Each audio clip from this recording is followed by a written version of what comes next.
Assalamualaikum dan salam sehati sejiwa. Operasi memadam dan mengawal kebakaran sebuah kilang memproses minyak sawit di kawasan perindustrian Tanjung Kidurong pada hari lepas tamat petang semalam selepas hampir 24 jam operasi tersebut dijalankan. Dalam kejadian di kawasan perindustrian Kidurong itu Ahad lepas, 6 barisan mesin memproses isi rong kelapa sawit milik Bintulu Edible Oils BEO Sendirian Berhad musnah termasuk hampas produk yang disimpan di dalam stor penyimpanan kilang terbabit. Kerja-kerja pemadaman yang dilakukan oleh pihak bomba dan penyelamat zon Bintulu bersama 6 anggota diketuai oleh Ketua Operasi William Bahim. Ia turut menyaksikan kerjasama antara pelbagai agensi penyelamat dan mencegah kebakaran termasuklah pasukan ERT Asian Bintulu Fertilizer ABF, pasukan bomba bantuan MLNG Bintulu Port Sendirian Berhad, Lembaga Kemajuan Bintulu BDA dan kaki tangan syarikat BEO. Menurut Komando Operasi yang juga Ketua Bomba dan Penyelamat Zon Bintulu, Penguasa Bomba Kanan 2, Unjar Nalum, ini merupakan kerjasama terbaik antara agensi terlibat. Sarawak memerlukan sebuah sekolah menengah pendidikan khas vokasional di negeri ini bagi memenuhi keperluan dan permintaan pelajar dalam kalangan golongan kelainan upaya. Menteri Kebajikan Wanita dan Pembangunan Keluarga Datuk Fatimah Abdullah berkata, pelajar dalam kalangan golongan kelainan upaya di negeri ini menunjukkan minat dalam pengajian teknikal dan vokasional.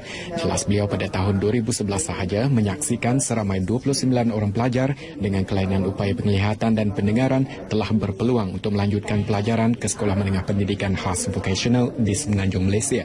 Namun berikutan kekangan kewangan dan berjauhan daripada keluarga menyebabkan hanya 4 orang daripada mereka yang memohon.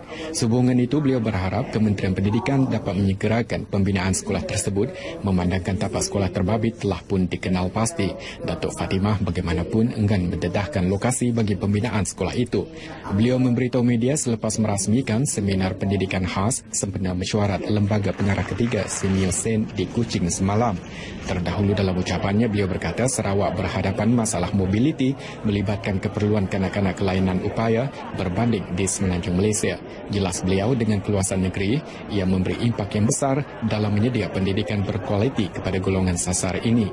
Kerajaan katanya tidak mahu kanak-kanak kelainan upaya ketinggalan jauh dari segi pendidikan dan sekiranya masalah tersebut tidak ditangani segera akan menjurus kepada keciciran kanak-kanak kelainan upaya yang ingin melanjutkan pelajaran.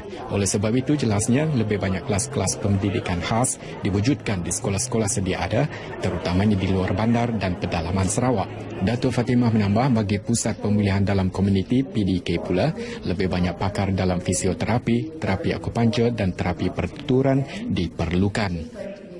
Tiada usahawan industri kecil dan sederhana IKS di negeri ini gulung tikar walaupun berhadapan dengan kejatuhan nilai ringgit di pasaran dunia. Menteri Muda di Pejabat Ketua Menteri Datuk Narudin Majais yakin kejatuhan nilai ringgit tidak seberapa memberi kesan kepada usahawan IKS. Pada saya percaya setakat ini ianya tidak akan memberi kesan kepada para usahawan tempatan kita, kecuali mereka yang terlibat dengan ekspor import, membeli modal atau barang mentah daripada luar negara dan sebagainya lah. Beliau memberitahu demikian ketika ditemui media selepas merasmikan Showcase Usahawan Bumi Putra Sarawak SUBDS Sematan 2015 bersempena Majlis Perasmian PEN Borneo dan Hari Malaysia di Pekan Sematan Lundu. Program yang disertai oleh seramai 80 usahawan IKS tersebut diadakan bagi mempromosi hasil kerja dan produk-produk keluaran usahawan IKS dan usahawan cottage negeri ini kepada masyarakat umum. Dalam perkembangan lain, beliau mahu usahawan IKS di kawasan Lundu berdaftar dengan pihaknya bagi menikmati kemudahan yang ditawarkan, antaranya pinjaman mudah dan perlindungan insurans. Jelasnya, setakat ini terdapat lebih 90,000 usahawan IKS di seluruh negeri. Sementara itu, pada majlis berasingan, Datuk Narudin menjelaskan bahawa kawasan luar bandar menyediakan peluang yang luas kepada penduduk tempatan untuk memula atau mengembangkan perniagaan mereka, terutama dalam pengeluaran produk makanan. Beliau memberi contoh bahawa di kawasan Betung mempunyai tanah yang luas untuk aktiviti pertanian bagi pengeluaran sumber bahan mentah. Datuk Narudin ditemui pada Karnival Keusahawanan di Betung. Karnival Keusahawanan tersebut yang berlangsung selama seminggu bermula Ahad lepas disertai oleh kira-kira 160 usahawan dari dalam dan luar kawasan Betung.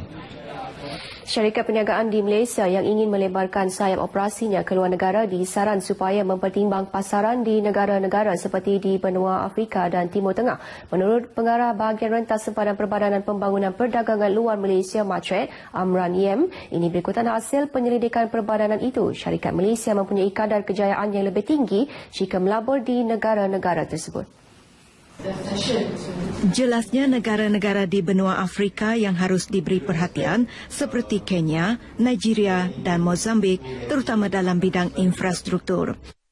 Then we look at Middle East. Middle East that have a lot of opportunities emerging for Malaysian companies to do projects there, infrastructure, housing, healthcare facilities, bridges, highways, schools.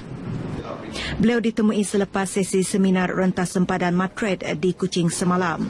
Sementara itu, beliau mendedahkan bahawa pelaburan Malaysia di luar negara kini dianggar bernilai 450 bilion ringgit berbanding 419 bilion ringgit pada 2013. Nilai pelaburan ini melibatkan lebih 10 buah syarikat yang menceburkan diri dalam bidang terutamanya perkhidmatan dan keuangan.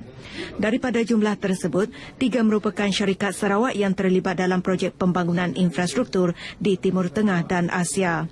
Pada 2013, industri perkhidmatan merupakan pelaburan terbesar Malaysia di luar negara dalam bidang keuangan dan insuran, teknologi maklumat dan komunikasi serta pemborongan dan runcit. Seterusnya kita beralih ke segmen agenda hari ini.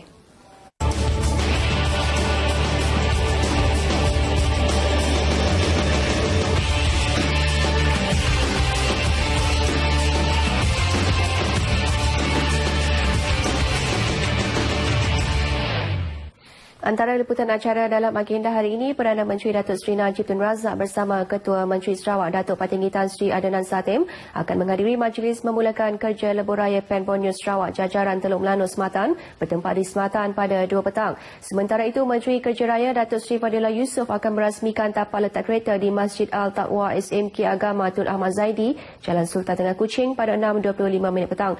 Di samping itu, Menteri Kebajikan Wanita dan Pembangunan Keluarga Datuk Fatimah Abdullah akan menerima kunjungan hormat oleh Afin Huang Charity on Torch Run di tingkat bawah bangunan Baitul Makmur Masjid Petrojaya Kuching pada 11 pagi.